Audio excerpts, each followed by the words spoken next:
Ome Pak Salam gue Pak Eka buka gedulak Honda Pak Salam. Ini ada wawancara Pak Salam ledan. Kiban masalah corona ka.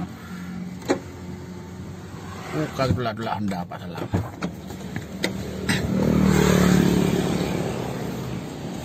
Punya Pak Salam. Ban kamu jo. Hah? Ban kamu jo. Bila jalan. Dan tempe pala. Gede.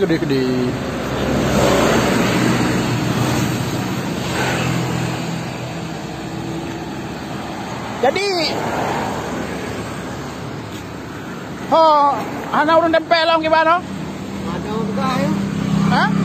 Hai panen mang urung kai cok gede. Cok gede? Itu pedang lain Tak ada terus. Tak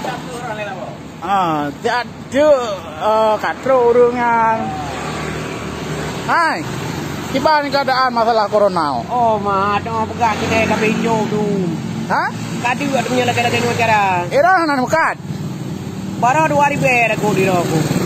Tunggu mentah banyak aku kepeng bago bajamin nah ini aku kepeng di subsidi oleh pemerintah itu kan. Oh, anak kelam.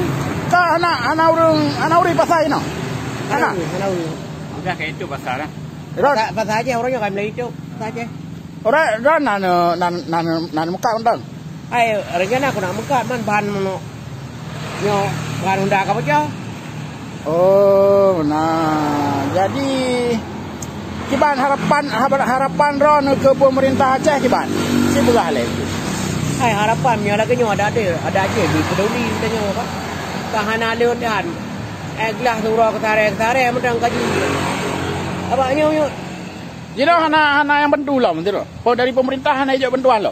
Home untuk sementara orangnya kalau maksudnya home untuk orangnya kalau Aceh nak sampaikan becut harapan ron ke pemerintah Aceh, ke Bapak PLT, ke Pak Bupati. Hai harapan kamu rakyat di Banjara di Bapak kamu kon membantu kamu rakyat ubu katanya kahana lu membacun mentong sebab pulamnya tengah corona lagi noi kamu bila buka hana lagu urang hana kaki Banjara baganya lah yang god nyan harapan ulun tuan.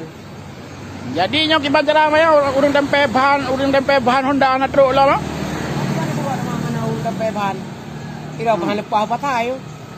Oh, tapi kak nepedut nepreh le an. Ini mengan tempe bahan di rodan. Anak baju ni. Adalah harapannya Pak Salam ini. Anak baju. Okey, je. Boleh apa?